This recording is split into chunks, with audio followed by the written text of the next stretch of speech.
이 자리 나와 예배하는 우리 모든 성도님들, 인터넷으로 가정에서 예배하고 있는 우리 모든 성도님들이 자신의 죄가 말씀 앞에서 온전히 드러나서 자복하고 하나님 앞에서 더욱더 온전하게 예배하는 경배가 회복되기를 주님의 이름으로 축원합니다. 저희가 생각하는 내용들이 많이 있는데 이 생각을 다 이루어질 수 있다면, 이 생각이 다 이루어질 수 있다면 얼마나 좋겠습니까? 그래서 이런 내용을 가지고 소설 같은 이야기들이 있죠. 램프의 요정 지니, 알라딘, 램프의 요정 지니, 램프를 소유한 그 주인에게 램프를 문지르면 지니가 나와서 그 주인이 원하는 소원 3가지를 들어주죠. 내 생각대로, 내가 원하는 대로 다 되기를 원하는 사람들의 생각이 만들어낸 이야기입니다. 과거에 광고 가운데 SK텔레콤에서 생각대로 T라는 그런 광고를 하면서 우리의 생각, 우리의 상상이 이루어지는 어떤 세상, 그리고 이 핸드폰, 스마트폰 속에서 이루어지는 여러 가지의 생각들을 펼쳐보라는 그런 광고를 한 적이 있습니다. 알라딘의 요술램프 지니든 생각대로 T든 뭐든지 인간 세상이 가지고 있는 가치관, 그 사고를 반영하고 있습니다. 내가 원하는 것, 내가 생각하는 것대로 다 되면 좋겠다. 이런 생각들을 가지고 있죠. 시험도, 취업도, 결혼도, 사업도, 자녀도, 건강도, 하여튼 내가 원하는 대로 내가 다 되면 좋겠다 하는 이런 바람과 마음들을 가지고 있는데, 한번 반대로 생각해 볼까요? 만약에 여러분이 생각하는 대로 다 된다면 여러분이 하나님 앞에서, 예수 그리스도 앞에서 나와서 기도하겠습니까? 기도할 제목이 있습니까? 결코 없습니다. 여러분 생각대로 다 되고 여러분이 원하는 대로 다 된다면 우리는 이미 내가 신이고 이미 내가 왕의 자리에 앉아있기 때문에 하나님이라는 존재 앞에 나와서 기도라는 기도의 제목을 절대 발견할 수가 없습니다. 아니, 기도할 게 없으니까. 왜요? 생각하면 되는데 기도를 왜 해? 기도가 뭐야? 이런 생각하시지 않겠습니까? 그런 면에서 우리가 내 생각대로 안 될 때, 또 내 생각대로 될 때 우리가 어떤 태도와 반응을 신앙적으로 가져야 될까 생각을 해봤는데 이렇게 대답이 되더라고요. 내 생각대로 잘 되면은 회개해야 됩니다. 내 생각대로 잘 되면은 더 회개해야 돼요. 내 생각대로 안 되면 감사해야 됩니다. 내 생각대로 안 되는 것이 하나님 앞에 복이 되고 하나님을 더 찾게 되는 기회가 된다면 그거 감사의 제목이거든요. 역설적인 표현으로 들릴 수 있겠지만 내 생각대로 잘 되면 회개하고 안 되면 감사해야 된다. 이것이 신앙을 가진 우리 성도의 바른 모습이 아닐까 하는 생각을 하게 됩니다. 제가 목회를 하는 중에 여러 성도들의 기도 제목도 많이 받아봤고 그들과 상담과 이야기를 나눠봤는데 그분들 중에 이렇게 말하는 분들이 있습니다. 이것만 해결되면은 제가 신앙생활 잘할 겁니다. 이것만 풀어지면은 제가 헌금생활 잘할 겁니다. 이것만 완전히 하나님께서 해결해 주시면 그러면 제가 하나님 앞에서 더 헌신 봉사할 겁니다. 이것만 잘 되면, 이것만 열리면, 이것만 풀리면 신앙생활, 헌금생활, 헌신 봉사 많이 하겠다, 잘하겠다, 똑바로 하겠다. 이런 말씀을 하는 성도들 제가 여러 봤습니다. 그런데 그분들이 그렇게 기도하는 중에 그 기도의 응답을 받고 나면은 거의 대부분이 그렇게 하지 못하더라고요. 거의 대부분이 그렇게 하지 못하는 경우와 횟수를 많이 봤는데 그 횟수와 경우 중에 조금 기도했는데 바로 응답되는 분들, 조금 기도했는데 바로 응답된 분들이 더더욱 그러더라고요. 더더욱 그렇게 살지 못하시더라고요. 오히려 깊이 기도하고 오래 기도하고 기도의 응답 받으신 분들이 그렇게 정말 살아내는 것을 제가 많이 봤어요. 또는 지금 기도했는데 목사님 기도해 주세요. 전도사님 기도해 주세요. 장로님, 권사님 기도해 주세요. 주변 분들에게 많이 기도를 부탁하고 기도했는데 응답이 안 되는 거예요. 기다려도 응답이 안 되는 거예요. 될 듯 하면서 응답이 안 되는 거예요. 근데 그분들 가운데 더 신앙생활 잘하고, 더 헌금생활 잘하고, 더 사역과 봉사 가운데 뛰어들어가지고 열심히 섬기는 분들을 제가 더 많이 봤습니다. 비율적으로 더 많이 봤어요. 그분들에게 왜 이렇게 기도합니까? 안 힘드세요? 마음이 상하지 않으세요? 언젠간 들어주시겠죠. 언젠간 응답이 있겠죠. 제가 기도하는 중에 기도의 수정도 하고 기도의 잘못된 부분도 고쳐나가면서 더 하나님께 기도할 수 있으니까 더 감사하네요. 이렇게 고백하고 있는 신앙의 긍정을 가진 분들도 봤습니다. 우리가 시련과 고난의 광야, 이런 부분들은 기본적으로 싫어해요. 황무지 광야. 누가 좋아합니까? 시련, 아픔, 고난, 역경. 누가 좋아합니까? 그저 복이면 좋다 하는 생각들을 가지고 있는데, 제가 많이 말씀드렸죠. 그 황무지와 광야에 만약에 하나님이 계시다면은 거기는 지옥입니까? 천국입니까? 천국이에요. 그 황무지에, 그 광야에, 그 시련과 역경과 고난과 아픔 가운데 거기에 하나님이 계시다면 거기는 지옥이 아니라 천국입니다.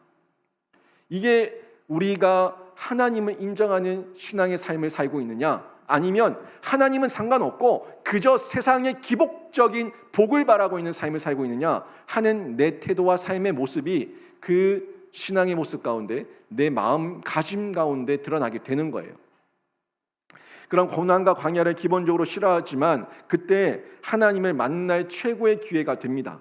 이스라엘 민족들, 그들은 느끼지 못했지만 그 40년 광야 가운데 그들은 매일같이 하나님을 만났어요.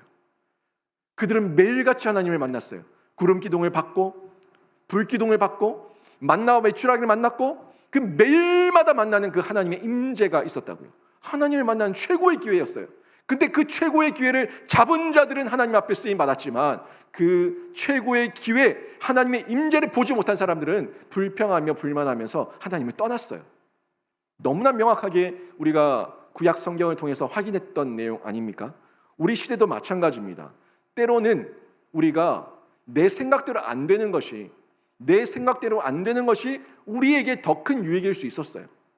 우리에게 더 큰 하나님의 기회고 하나님의 은혜일 수 있어요. 뭐만 있으면요, 그 삶 가운데 내 뜻대로 안 되지만 하나님의 임재만 있다면, 하나님의 영광만 있다면, 하나님의 도우심만 있다면 거기가 천국이에요. 거기가 하나님의 임재가 있는 곳이기 때문에 최고의 기회고 최고의 신앙을 누릴 수 있는, 하나님의 그 영광을 누릴 수 있는 자리인 줄로 믿습니다. 이 믿음이 우리 신앙 가운데 있어야 되는 겁니다. 그래서 이런 의미에서 자신의 생각과 뜻대로 기도하면 한 번의 응답이 있는 경우가 있어요. 자신의 뜻대로, 자신의 생각대로 기도했는데 한 번만에 응답이 됐어요. 한 번만에 응답이 됐으면 감사의 제목이라는 부분만 우리는 부각해서 봅니다. 감사의 제목이구나 하는 부분만 부각해서 봐요. 그런데 돌려서 다시 보면요, 한 번만에 응답이 됐을 때 그때 우리는 더 회개해야 됩니다. 하나님 보시기에 내가 감당할 믿음이 안 되니까, 얼마나 믿음의 수준이 낮고 얕으면은 이거 안 들어주면은 하나님 앞에서 떠날까 봐, 하나님 앞에서 대적할까 봐, 하나님 앞에서 패역할까 봐, 우리의 영적 수준이 너무 낮기 때문에 우리를 불쌍히 여기셔가지고 허락해 주신 거예요. 그때 응답이 바로 되었을 때 내가 잘나서 된 게 아니라, 내 영적 수준이 얼마나 하찮았으면 하나님께서 이렇게 응답해 주실까, 내 죄를 보고 나의 연약함을 보고 더 회개해야 되는 겁니다. 이게 신앙의 성숙을 이루는 기회예요. 반면에 내 생각대로 내 뜻대로 기도했는데 바로 안 되는 경우도 있죠. 기도했는데 응답이 안 돼요. 그때 우리는 더 감사해야 됩니다. 왜요? 아니, 목사님, 기도에 응답이 없는데 왜 감사합니까? 원망이 나오는데 왜 감사합니까? 돌려 생각해 볼까요? 돌려 생각하면 하나님께서 우리가 감당할 만하니까 허락하신 거예요. 감당할 만하니까 더 성장하라고, 더 큰 거 주시려고, 더 기다리게 하시면서 더 준비시키고 연단시키고 훈련시키시기 위해서 하나님께서 우리의 영적 수준을 높게 보시고 그런 과정을 허락하신 겁니다. 감당하지 못할 만한 분들에게는 처음부터 안 맡깁니다. 그런 면에서 내 기도가 지금 바로 응답이 안 됐다고 하더라도 우리는 분명하게 감사해야 될 이유가 있다는 것을 신앙적으로 봤을 때 발견할 수가 있습니다. 그래서 내 생각대로 잘 되면 회개하고 안 되면 감사해야 하는 거예요. 오늘 본문에서 이런 내용을 볼 수가 있습니다. 분명히 같은 상황인데 다른 적용, 다른 이해. 지금 이스라엘 민족의 상황 같으면은 축제를 열고 샴페인을 터뜨리고 지금 너무너무 큰 축제와 잔치를 벌여야 되는데 이들은 회개하며 금식하고 있어요. 오늘 저는 이 말씀을 보면서 이렇게 받아들일 수 있겠구나, 이렇게 이해할 수가 있겠구나 하는 것을 발견하게 되는데, 어떤 모습으로든 우리는 하나님 앞에서 회개의 제목을 발견할 수 있어야 되고, 어떤 모습으로든 그 속에서 감사의 제목을 발견할 수 있는 그런 신앙의 스펙트럼이 넓어진 그런 영적 안목을 가져야 된다는 것을 발견할 수가 있었습니다. 그 먼저 보시게 되면은 이스라엘 민족이 잘 될 때 회개하는 모습을 발견해요. 그것도 잘 될 때 회개하는데 금식하면서 회개하고 있습니다. 금식하면서 회개하고 있습니다. 1절 말씀 보십시오. 1절 말씀 보니까 그달 스무 나흔 날에 이스라엘 자손이 다 모여 금식하며 굵은 배 옷을 입고 티끌을 무릅쓰며. 아멘. 보세요. 여기 보니까 다 모여서, 이스라엘 자손이 다 모여서 뭐합니까? 금식하고 있다고 얘기하고 있어요. 예루살렘 성벽이 52일 만에 중수됐습니다. 재건됐습니다. 좋은 일이죠. 지금 분명합니다. 지금 이 상황은 모든 성벽이 재건되고 중수되고 난 다음이에요. 그 다음에 이들이 말씀 성회를 열어가지고 학사 겸 제사장 에스라를 통해서 말씀을 들었고 초막절을 지켰고 그리고 또 모여 성회를 열었고, 이런 여러 가지 말씀 앞에서의 노출이 점점 많아졌던 아주 영적으로 좋은 시기입니다.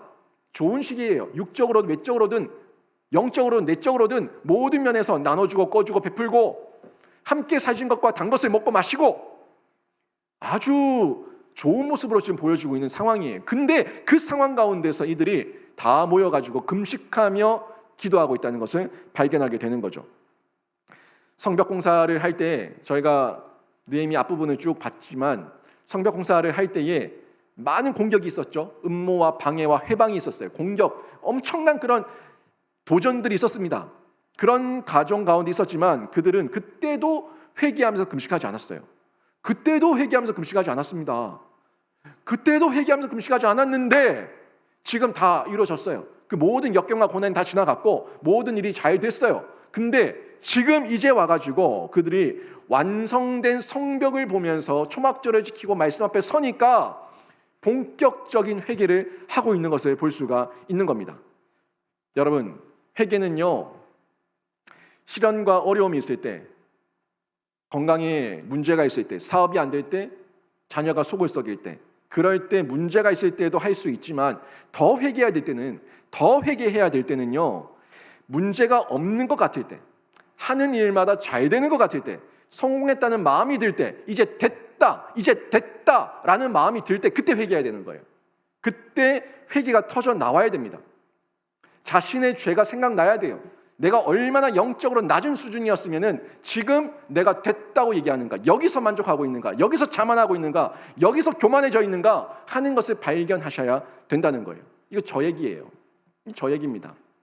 제가 영신교회 부임할 때 담임 목회지 가기 힘들다고 하는 이 시대 가운데 한 번 지원해가지고 한 번만에 덜컥 왔어요. 한 번만에 덜컥 오니까 제 마음 가운데 이제 됐다, 교만, 자만, 이런 마음이 있었습니다. 그런 마음이 있었는데 도리어 보면은 제가 얼마나 영적 수준이 낮았으면은, 얕았으면은 하나님께서 부교육자 더 시켰다가는 사고치겠다, 그런 마음에 하나님께서 빨리 보내신 거예요. 빨리 보내신 건데 그거를 내가 잘나서 온 줄 알아요. 제가 잘나서 여기 온 줄 알아요. 자만해요. 그때 더 회개하면서 더 충성되지 못하고, 더 품어주지 못하고, 더 사랑하지 못하고, 더 사역하지 못했던 이 면을 보고 회개하면서 뉘우치면서 왔어야 되는데, 사람들이 잘 됐다고 얘기하고 박수 쳐주니까 혼자 우쭐해가지고 그러면서 왔어요. 이 제 모습이에요. 회개했어야 되는데, 더 낮아졌어야 되는데, 더 엎드렸어야 되는데, 이런 마음이 드는 거예요. 이 영신교회의 얘기예요. 담임 목사가 짧은 시간에 바로 청빙이 완료가 됐을 때 영신교회가 더 회개하면서 기도했어야 돼요.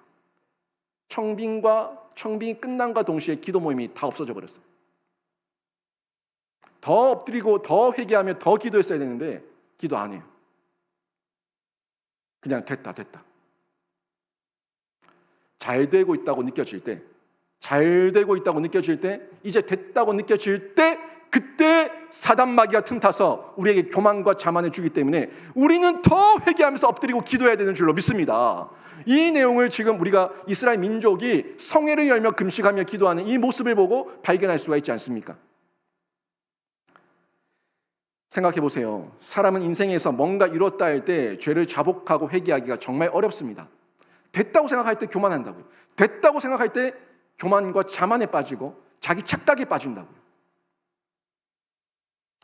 생각해 보세요. 가족이 건강합니다. 돈을 많이 법니다. 취업이 잘 됩니다. 결혼도 잘했습니다. 자녀들 모두가 억대 연봉을 벌고 있습니다. 뭐 떵떵거리는 어떤 좋은 회사에 그렇게 다니고 있습니다. 그러면 어때요? 잘 됐다. 그냥 외적인 모습에 우리가 만족하고 있지 않습니까? 승승장구하고 있는 그 모습을 보면서 우리가 만족해하고 있지 않습니까? 정작 우리가 봐야 될 것은 그 승승장구하고 있는 그 자녀들과 우리 가족과 우리 남편과 우리 아내와 우리 지인들을 보면서 아이고 저때 조심해야 되는데, 아이고 저때 깨어 있어야 되는데, 저때 더욱더 반성하며 회개하며 자복해야 되는데, 이 마음이 들어야 되는 거예요. 만약에 여러분 그렇게 잘 되고 있는 남편, 잘 되고 있는 자녀, 잘 되고 있는 가족들을 봤을 때 그들 속에 하나님이 없어요. 하나님이 없는데 너무 잘 돼요. 하나님이 없는데 결혼도 잘하고 취업도 잘하고 세상 사람들 보기에 너무 잘 돼요. 여러분 어떻게 생각합니까? 그래도 됐다. 하나님 믿든 안 믿든 일단 됐다. 아니요, 일단 된 거 아니에요. 일단 된 게 아니라 일단 지금 꼬인 거예요. 일단 지금 더 엎드려야 되는 거예요. 잘 되는 사람은, 하나님 없어서 잘 되는 사람은 결코 하나님께 돌아오지 않습니다. 제가 아는 권사님 한 분이 있어요. 전에 한 말씀드렸지만 소위 학력이 남편보다 좀 더 좋은 학교를 졸업하셨어요.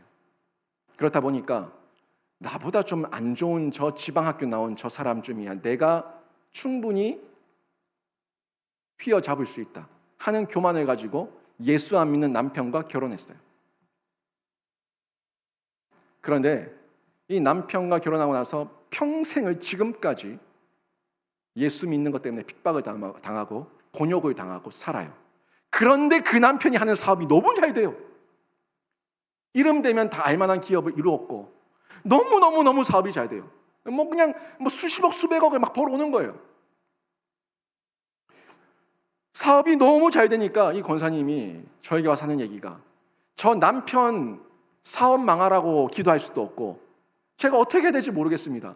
사업이 너무 잘 되니까 더 교만해지고 더 자만해져가지고 콧대만 높아져가지고 저를 무시하고 저를 괄시하고 예수 믿는 자녀들을 억압하고 그러면서 상대 안 한다는 거예요. 천상천하 유아 독존이에요. 나밖에 없다는 거예요. 저 사람 어떻게 하겠냐고 이 얘기를 하는 겁니다. 물론 제가 동신교회를 떠나기 전에 그분이 세례받는 것까지는 보고 나왔어요. 자이든 타이든 어떻든 억지로 왔든 어떻든 세례받는 것까지는 보고 왔는데 그분이 생각이 나요. 여러분 이런 거예요. 이런 거.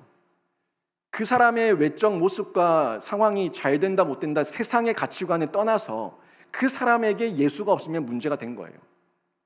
그 사람에게 이 잘된 모습이 예수를 떠나게 하는 교만을 만들어냈다면 그거는 문제가 된 거예요. 기도해야 되는 겁니다. 하나님, 어떻게 하면 좋겠습니까? 저 남편이, 저 아내가, 저 자식이 잘 되고 있는데 예수가 없는데 너무 잘 됩니다. 예수가 없는데 돈을 너무 잘 벌어요. 예수가 없는데 세상에서 승승장구합니다. 이 일을 어찌하면 좋겠습니까, 하나님? 이 일을 어찌하면 좋겠습니까? 그렇다고 남편이라고 자식이라고 저 자식, 저 사업 망하게 해달라고, 저 남편의 사업 망하게 해달라고 기도할 수도 없고, 하나님, 제가 어떻게 해야 되겠습니까? 하는 심정, 어떤 마음인지 아시겠습니까? 그런 심정 가운데 잘 될 때에 우리가 더 회개해야 되는 거예요. 잘 될 때에. 복음은요, 단순합니다. 우리 성경에서 말하고 있는 복음은 너무너무 단순합니다. 여러분, 복음이 어렵지 않아요. 예수 믿고 내가 시인하고 고백하고 그분 앞에서 바로 서 있으면 천국이고, 내가 예수 믿지 않으면 지옥인 거예요. 근데 이 믿음이 부모의 신앙으로 자녀가 천국 가는 것도 아니고, 자녀의 신앙으로 부모가 천국 가는 것도 아니에요. 자녀가 예수 안 믿으면 지옥이에요. 부모가 예수 안 믿으면 지옥이에요. 부모에게 와서 자녀가 저를 위해 기도해 주세요. 뭔가 불안하니까 두려우니까 기도해 달라고 하겠죠. 그때 내가 기도하기보다 이 자녀가 기도할 수 있도록 길을 열어줘야 되는 겁니다. 내가 기도한다고 복 받는 게 아니라 네가 기도해서 네가 복 받고 네가 체험하고 네가 예수를 만나야지 네가 천국에 입성하는데, 이게 복음이라고요. 여러분의 신앙 때문에 자녀가 천국 가기를 바란다면 그 착각입니다.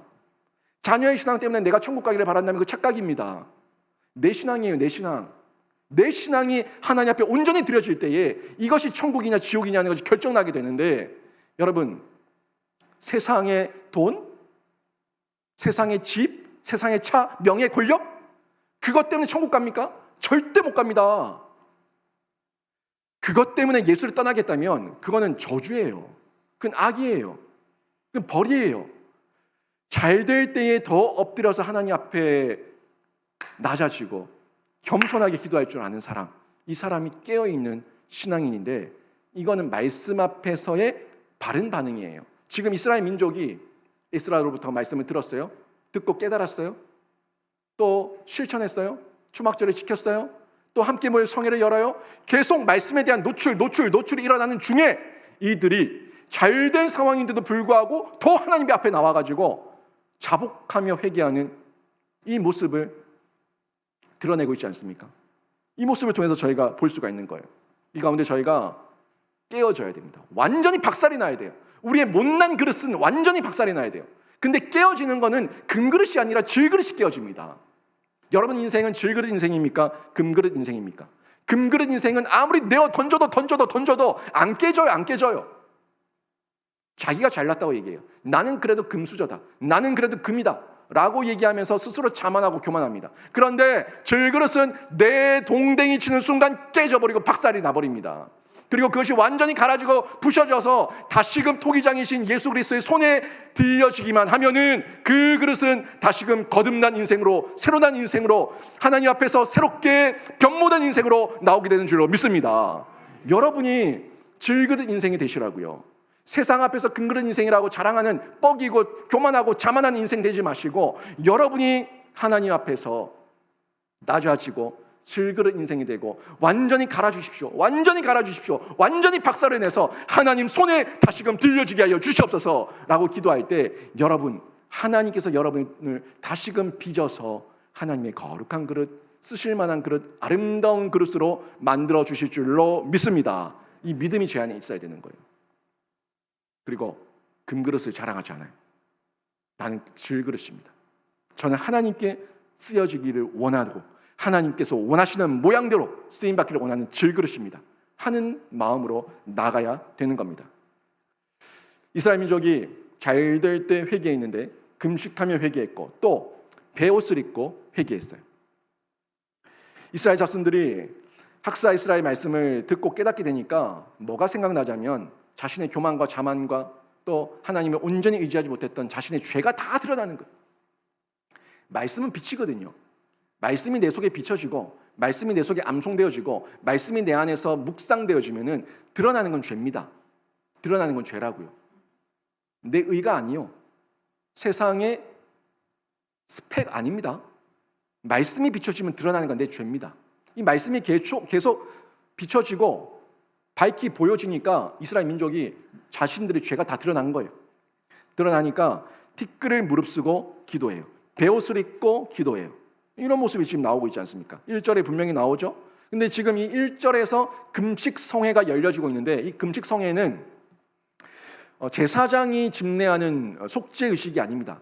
번제화제, 속죄, 속건제, 속죄제 뭐 이런 화목제 뭐 이런 어떤 그 제사장이 집례하는 그런 제사 제도가 아니라 말씀을 제사장과 이 레위인들을 통해서 깨달은 백성들이 자발적으로 모여서 일으킨 회개 운동이었어요. 회개 운동이었어요. 과거에 우리 영신교회에서 성도들이 자발적으로 모여서 기도 운동을 했잖아요. 자발적으로 모여가지고 새벽 제단 쌓고 저녁에 또 기도했잖아요. 그런 운동이에요. 기도하는 운동이에요. 누가 교육자가 앞에서 마이크 잡고 인도하지 않아요. 예배하지 않아요. 그냥 모여서 기도하는 거예요. 말씀을 깨닫고 이 말씀 앞에 내 죄와 우리 교회의 죄와 우리 공동체의 죄를 발견했을 때 그때 엎드려 자복하는 거예요. 회개 운동이 일어난 거죠. 그때 보니까 이 표현을 굵은 베옷을 입었다고 얘기하는데, 이 굵은 베옷을 입었다는 것은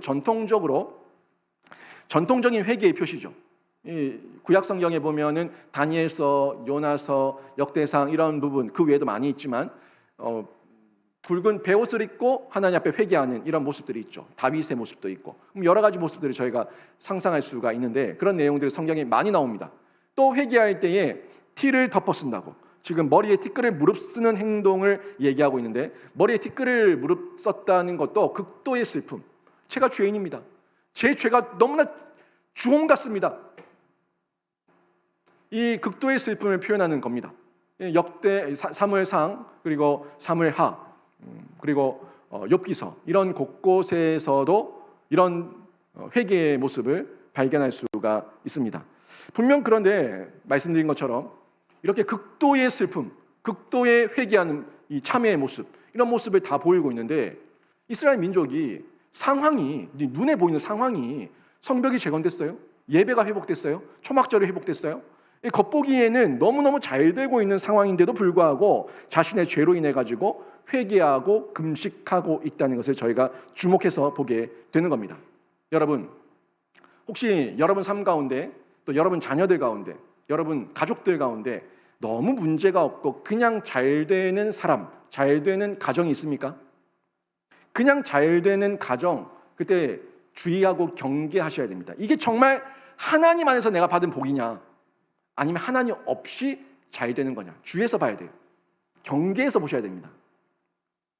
그냥 잘 되어 봤으면 좋겠다, 하나님이 있든 없든 그냥 잘 되어 봤으면 좋겠다, 돈 좀 많아 봤으면 좋겠다, 여러분 그런 거 부러워하지 마세요. 그런 거 부러워하지 마세요. 예수 없이 돈 많으면 가장 죄짓기 좋아요.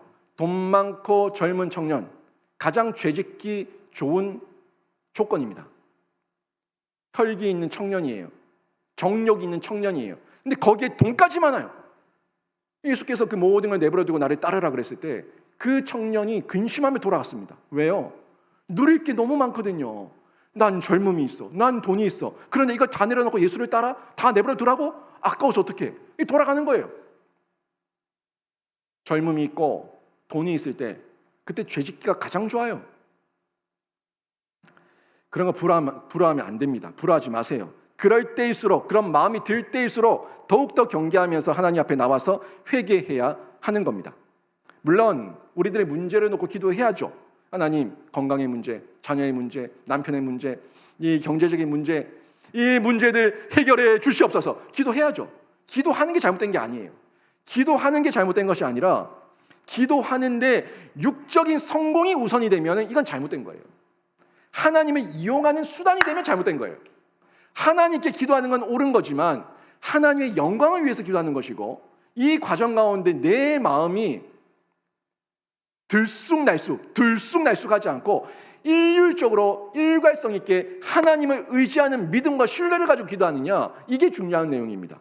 결국 뭐예요? 들쑥날쑥하다는 얘기는 기도했는데, 기도는 하는 건 똑같은데 안 되면은 하나님 원망하고, 되면은 혼자 좋아라고 하나님께 영광 안 돌리고 또 세상 나가서 허랑방탕하고 영광 안 된다는 거예요.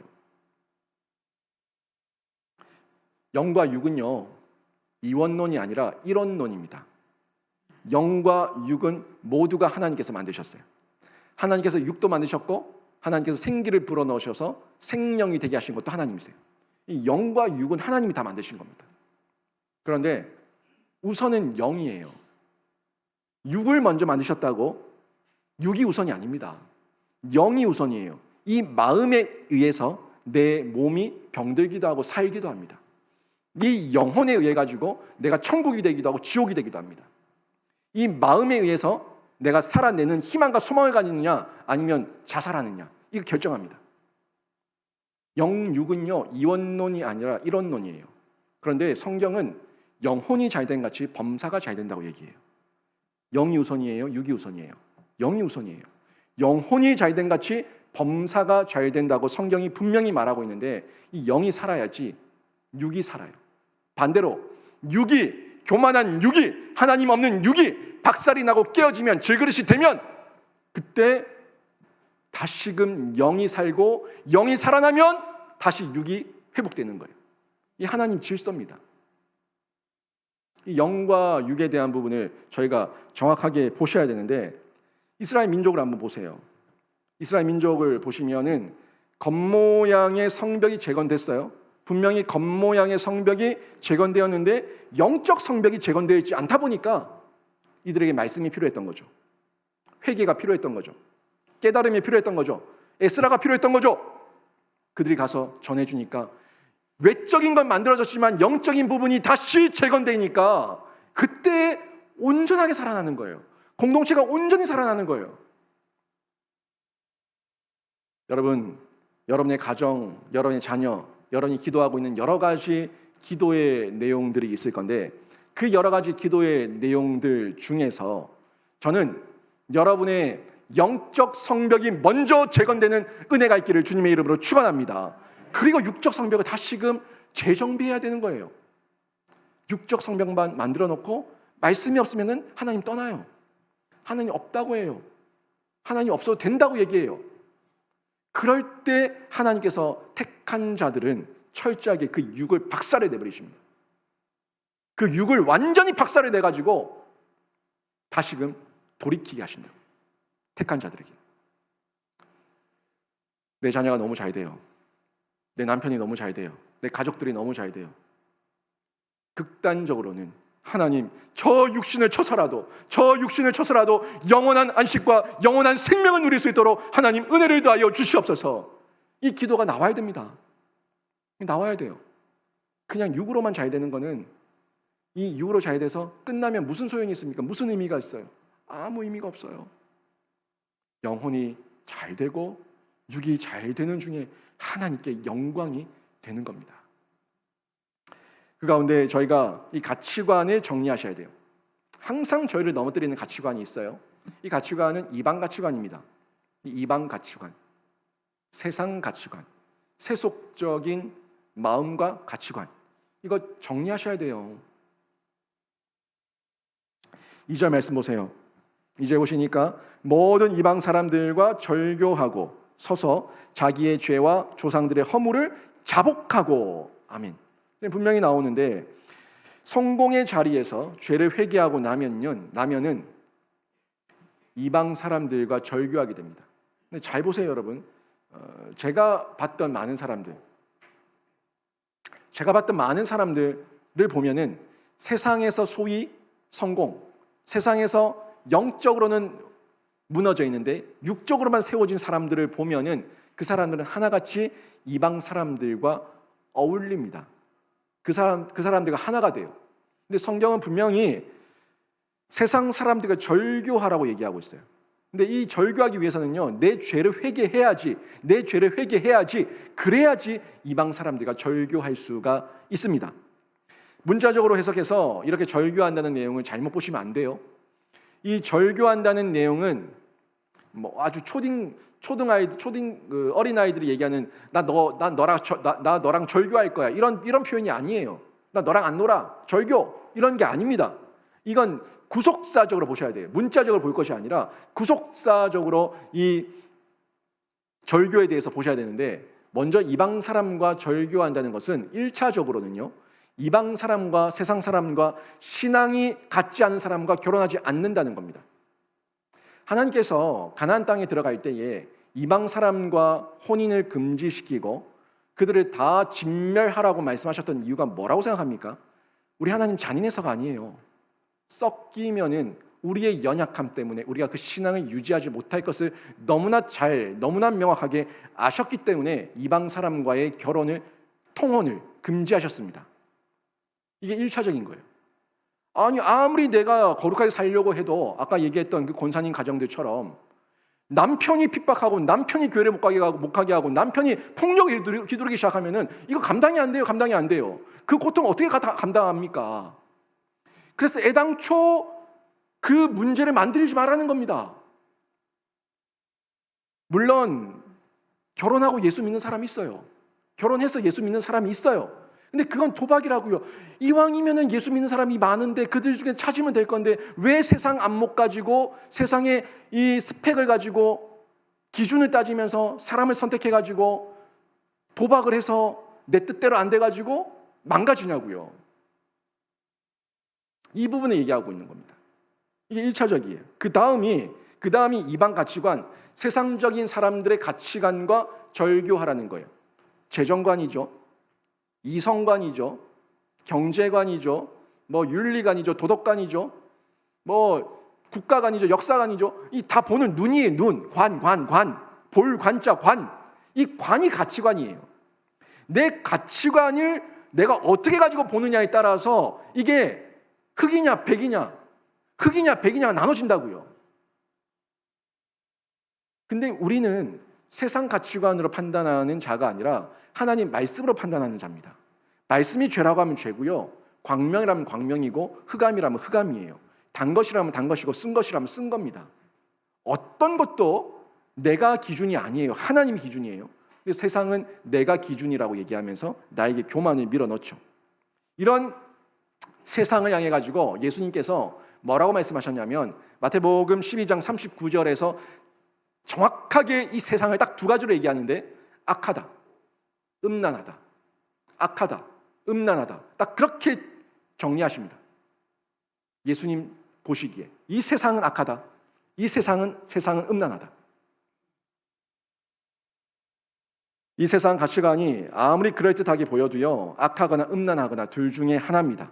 아무리 선하고 의롭게 보여도 그건 내 생각이고 하나님이 악하면 악한 거고 음란하면 음란한 거예요.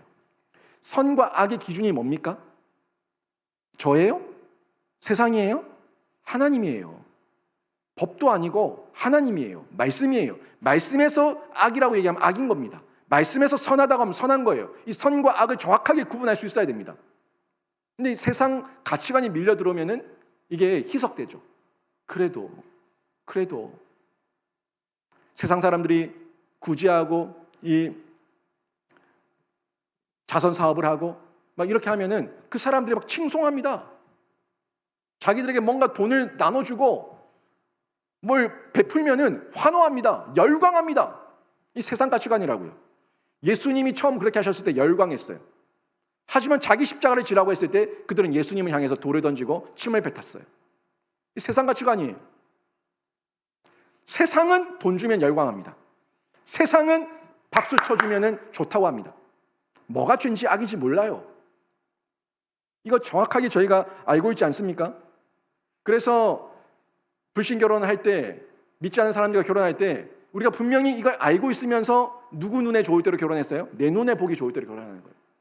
내 눈, 육신의 정욕, 안목의 정욕, 이생의 자랑, 이 내 눈 보기 좋을 대로 결혼하는 거예요. 그래서 고통당하는 거죠. 그래 놓고 결혼해 보니까 어때요? 이 사람들이, 이 남편이, 이 아내가 음란한 거예요. 악한 거예요. 제가 얘기 많이 듣습니다. 착한 줄 알았더니, 자기밖에 모르는 줄 알았더니 외도하고 바람피고 딴 여자 있고 PC, 노트북, 이 탭 열어봤더니 그 파일 속에 숨겨진 포르노물, 음란물 엄청나게 수천 편, 수백 편 쏟아지는 거 보면서 치가 떨리고 남편 꼴도 보기 싫다는 그런 여집사님들의 이야기 여러 들었습니다. 예수 안 믿거든요. 예수가 그 가슴에 없거든요. 그러니까 그 음란한 거예요. 악한 거예요. 자신의 정욕대로 결혼한 거예요. 나를 위해서 결혼한 거예요. 내가 이용하려고 결혼한 거예요. 다 악이죠. 죄죠. 결혼의 의미를 전혀 모르죠. 결혼의 의미는 거룩입니다. 거룩한 가정을 이루기 위해서, 거룩한 자녀를 낳아서 영적 후사를 낳기 위해서, 그래서 결혼하는 거예요. 내 부족한 부분을 채우기 위해서 결혼하니까 그 부분이 안 채워졌을 때 못 살겠다는 거예요. 못 됐다는 거예요. 우리가 이미 살아오면서 많은 사람들을 보고 내 인생을 살아보면서 그 결론을 경험해 보지 않았습니까? 이게 삶의 결론이에요. 지나간 과거, 돌아갈 수 없는 과거, 그 과거의 삶의 결론이 나한테 이미 주어졌다고요. 이런 결과는 너무너무 당연한 결과고 자연스러운 결과예요. 하나님이 그렇게 만든 게 아니라 내가 그걸 선택한 거예요. 내가 선택한 결과를 내가 당하고 있는 겁니다. 근데 이 부분을 어떻게 얘기해요? 이 가치관, 이 결과를 받아들이고 회개하고 자복하고 엎드려야 되는데, 이 결과를 받아들였는데도 내 죄가 보이지 않으니까 누구 탓을 해요? 남편 때문이야, 시댁 때문이야, 저 인간들 때문이야, 저 친정 때문이야. 모든 게 남 탓이에요. 내가 저 인간만 안 만났어도, 내가 저 사람만 안 만났어도 내가 이 모양 이 꼬라지로 안 살 건데 하면서 모든 게 남 탓이에요. 내 탓은 아무것도 없어요. 내 탓은 없고 모든 게 남 탓이에요. 그러니까 기도할 때도 자복하는 기도가 아니라 이 토로하는 기도, 막 원망하는 기도, 이 기도에 발전이 없는 거예요. 자복하는 기도가 안 되는 거예요. 이런 모습을 모두가 이방 가치관 때문에 만들어진 감정적 표현입니다. 모든 게 감정적 표현인데 이방 가치관에서 나온 거예요. 공격적이죠, 회피 반응이죠, 도망가죠, 숨죠, 탓하죠, 시기, 원망, 미움, 질투, 모든 성경에 나오는 그 악독한 악법들, 이게 다 악이라고 얘기했던 모습들이 내 속에서 그대로 나오고 있잖아요. 내가 이런 이방 가치관과 절교하지 못하니까, 그러니까 내 인생이 슬프고 괴롭고 내 관계가 꼬이는 거예요. 여러분, 진짜 죄를 바로 알게 되면 이 절교의 반응은 바른 절교의 반응으로 나타나게 되는 겁니다. 이 절교의 반응, 제가 문자적으로 해석하지 말라고 그랬죠. 이 절교의 반응이 바로 나타나게 되는데, 여러분은 여러분의 절교의 반응, 이 세상과 내가 끊었다는 절교의 반응을 뭐로 판단하십니까? 일주일 동안 세상에서 사시다가 여기 주일에 한번 나와가지고 이 예배당에 앉아있다고 세상과 절교했다고 착각하지 않으세요? 그 절교한 거 아니에요. 나를 위해서 누리는 이 세상의 가치관을 포기하지 않으면은 그거 절교한 거 아닙니다. 그 믿지 않는 남편과 가족과 이웃과 내 교우들과 내 주변 지인들과 그 자녀들을 향해 가지고 예수 그리스도의 그 사랑의 마음, 용서의 마음으로 그들에게 미안하다, 내가 너를 용서한다 라는 말 한마디 하지 못한다면 그 절교한 거 아닙니다. 내가 그 사람을 위해서 기도해 줘야겠다는 마음이 생기지 않으면 그 절교한 거 아닙니다. 내 마음에 정말 세상 가치관과 절교하게 되면은 그들을 불쌍히 여기는 마음으로, 사랑하는 마음으로, 용서하는 마음으로 내가 먼저 찾아가서 미안하다 말하게 되고, 내가 먼저 찾아가서 그를 위해 기도하게 되는 거예요. 그리고 믿지 않는 자녀, 믿지 않는 남편, 믿지 않는 가족들을 향해서 가서 예수 믿으라고 말할 수 있는 겁니다. 너무너무 잘 되니까 내가 위축돼가지고 그것이 나도 모르게 세상 가치관 가운데 잘 되고 있는데 내가 무슨 말할까 하는 위축된 마음, 이 낮아진 마음을 가지고 이 말도 못 꺼내요. 예수 믿으라고 말도 못 꺼내요. 왜? 그 사람과 비교해서 내 모습이 너무 불쌍해 보이는 거야. 진짜 불쌍한 사람이 누군데? 내가 불쌍해 보이니까 그 불쌍한 사람에게 예수 믿으라 말을 못 하는 거예요. 이거 절교한 거 아닙니다. 세상 가치관에 내가 복속돼 있는 거예요. 그게 속고 있는 거예요. 내가 정말 이방과 절교하고 이방 가치관을 끊고 나면은 그때 내가 그들을 용서하게 되고 그들을 사랑하게 되고 예수 믿으라 말하게 되고, 또 그들이 뉘우치지 않는 죄를 보면서 그들의 죄를 끌어안고, 온 가족의 죄를 끌어안고, 조상들의 죄를 끌어안고 내가 먼저 나가서 자복하며 회개할 수 있는 것, 이게 이방 가치관과 절교한 바른 반응입니다. 이게 반응을 지금 이스라엘 민족이 드러내고 있는 것을 볼 수가 있죠. 제가 많이 얘기했죠. 여러 번 얘기했는데 여러분, 저는 과거에 대해 가지고 정죄하는 거 아닙니다. 과거는요, 돌아갈 수 없는 과거예요. 시간이에요. 저도 제 과거가 있어요. 제 연약함이 있다고, 제 실수가 있다고요. 자복하며 회개해야 될 내용이 있다고요. 근데 못 돌아간다고요. 못 돌아가는 거는요, 지금 이 순간 하나님 앞에 자복하며 회개하면서 용서를 구하고 철저하게 다 내어놓고 예수 그리스도의 보혈의 피로 덮는 거예요. 덮는 거예요. 덮고 나서 새로 나는 거예요. 거듭나는 거예요. 거듭나고 새로 났으면 앞으로 어떻게 해요? 앞으로의 미래는 달라야죠. 앞으로의 미래는 과거에 있었던 그 잘못을 답습하지 않아야죠. 똑같이 살지 않아야죠. 또 다른 좀 더 나은 모습을 살아내야 되지 않습니까? 이 미래를 얘기하는 거예요. 미래를 위해서 과거를 인정하자는 겁니다. 이 부분을 얘기하고 있는 건데, 이 죄를 들추기 싫으니까 듣기 싫어요. 이 죄에 대해서 얘기하면 듣기 싫어요. 안 받아들여요. 완악해져요, 사람 마음이. 이건 옳은 모습이 아닙니다. 여러분, 진짜 하나님의 사랑, 그 최고의 사랑을 여러분이 받아들이시게 되면은 죄와 허물을 자복하게 됩니다. 죄와 허물을 자복하는 것, 이게 진짜 사랑, 그 하나님의 사랑을 내가 경험했다는 증거고요. 그리고 자복하는 사람은요, 이미 복을 받은 사람이에요. 특권을 누리고 있는 사람이에요. 왜요? 자복은 아무나 못합니다. 비그리스도인들, 믿지 않는 사람들은 못한다고요. 예수 믿은 사람들만, 내 죄를 밝히 안 사람들만 할 수 있는 복, 할 수 있는 특권, 이것이 자복인데, 저는 여러분이 하나님의 사랑과 하나님의 복과 하나님의 특권을 온전히 받아들여서 자복하는 그리스도인 되기를 주님의 이름으로 축원합니다. 이 자복하시라고요. 자복하시라고요. 이건 특권이에요. 허물이 아니에요. 특권이에요. 예수 믿은 특권이에요. 성도된 특권이에요. 제가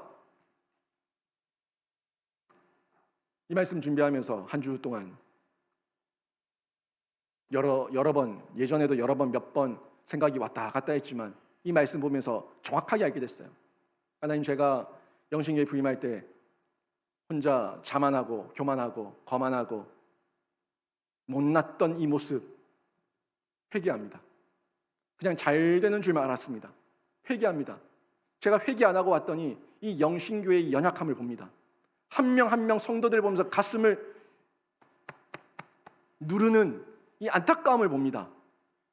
이렇게 영신교회에 와서 더 많이 기도하고 더 온전하게 세우라고 보내셨는데, 저는 제가 잘난 줄 알았습니다.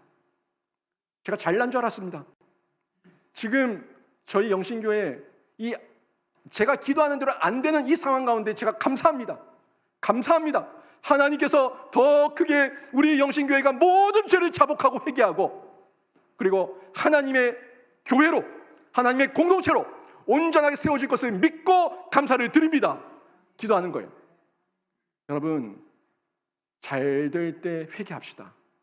안 될 때 감사합시다. 지금 뭔가 필요한 이 피로를 느낄 때, 우리가 기도해야 된다고 생각이 들 때, 그때 기도하자고요. 그때 감사하며 기도합시다. 그때 하나님께서 역사하시는데, 그 역사가 하나님께 온전한 경배가 되는 거예요. 여호와께 경배, 여호와께 경배, 이게 온전한 경배가 되는 거예요. 3절 말씀 보십시오. 이날에 낮 4분의 1은 그 제자리에 서서 그들의 하나님 여호와께 율법책을 낭독하고 낮 4분의 1은 죄를 자복하며 그들의 하나님 여호와께 경배하는데. 아멘. 보세요. 각자의 자리에 서서 말씀을 낭독하고 죄를 자복하는 이 내용이 나오는데, 낮 4분의 1, 낮 4분의 1. 그러니까 낮 4분의 4 전체를 12시간으로 봤을 때, 대략 12시간으로 봤을 때 낮 4분의 1이면 3시간이에요. 3시간 동안 말씀 듣고 말씀을 깨달은 거예요. 또 낮 4분의 1, 또 4분의 1 동안 뭐 해요? 자복하는 거예요. 회개하는 거예요. 이 낮 4분의 1, 낮 4분의 1. 여러분, 이게 뭘 얘기하는 겁니까? 저는 말씀을 낮 4분의 1만큼 깨달은 만큼 낮 4분의 1만큼 자복하는구나, 이걸 깨달았어요. 비율이에요, 비율. 말씀을 깨달은 만큼 회개하는 겁니다. 말씀을 깨달은 만큼 자복하는 겁니다. 말씀을 누린 만큼 성장하는 겁니다. 낮 4분의 1, 낮 4분의 1. 그냥 얘기했을까요? 4분의 1의 말씀을 들었어요. 4분의 1을 자복했어요. 여러분, 말씀 보세요. 묵상하세요. 여러분이 묵상하고 말씀을 본 만큼 여러분 삶 가운데 자복해야 될 죄가 드러나고 더욱더 여러분이 광명 가운데 나가게 될 줄로 믿습니다. 이거예요. 이게 하나님께 경배가 되는 거예요. 그래서 말씀을 듣는 게 경배죠. 이런 모습을 말씀을 통해서 확인하게 되는데 로마서 3장 20절에 분명히 나와요. 같이 한번 읽어볼까요? 읽어봅니다. 시작. 그러므로 그의 앞에 의롭다 하심을 얻을 육체가 없나니 율법으로는 죄를 깨달음이니라. 아멘. 여러분, 죄를 깨닫는다고 얘기해요. 뭐가요? 율법이. 즉 이 율법의 말씀을 이스라엘 민족이 들었어요. 민족이 들었을 때 죄가 깨달아지니까 나와서 자복하게 되는 겁니다. 여러분, 말씀에 두들김 없습니까? 여러분, 신비에 두들김 없습니까? 그거 회피하지 마세요. 두들김이 있을 때 즉각 회개하는 민감함이 여러분 가운데 있기를 축원합니다. 여러분, 두들길 때 회개하시라고요. 다음에 옛날 생각하기 싫어. 덮어버리지 마시고 도망가지 마시고 회피하지 마시고 두들길 때, 율법의 말씀이 두들길 때 죄를 자복하며 낫 4분의 1만큼 말씀을 듣고 죄를 깨달았으면은 낫 4분의 1만큼 나와가지고 말씀을 회개하면서, 말씀을 들은 대로 자복하며 회개하면서 여러분이 반응하시기를 바랍니다. 이게 하나님께 경배가 되는 거예요. 말씀을 낭독하고 듣는 것이 하나님께 경배가 되고, 말씀을 통해 깨닫고 회개하는 것이 여호와께, 하나님께 경배가 되고, 이렇게 말씀대로 깨닫고 회개하고 살아내는 것이 하나님께 경배가 되고 결국에 하나님께 영광이 되는 줄로 믿습니다. 이게 하나님께 영광된 삶이에요. 그리스도인의 삶이에요. 너무 명확하지 않습니까? 여러분, 이 땅에 사는 중에 많이 연습하고 훈련하세요. 저 천국 가면은 우리가 영원토록 죽지도 않고 영원토록 해야 될 게 하나님께 대한 경배입니다. 하나님께 대한 영광 돌림이고 예배고 경배예요.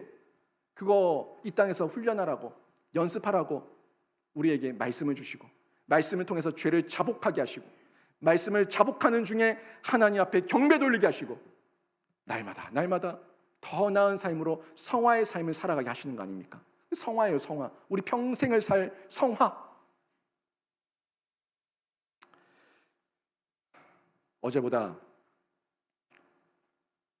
오늘이 더 낫고 오늘보다 내일이 더 나은 신앙 생활이 돼야 됩니다. 어제 회개했다고 오늘 회개할 것이 없는 게 아니에요. 오늘 회개했다고 내일 회개할 것이 없는 게 아니에요. 회개는 날마다 하는 거예요. 왜요?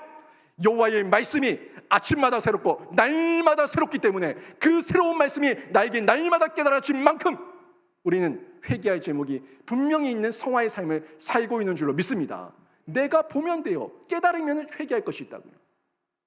이 삶이 하나님께 영광 돌려드리는 영적 성벽이 재건된 건강한 그리스도인의 삶입니다.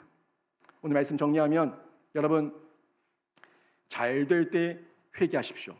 내 생각대로 잘 될 때, 하나님 없이 잘 될 때 생각하십시오. 내 생각대로 안 될 때 감사하십시오. 하나님 안에서 감사하십시오.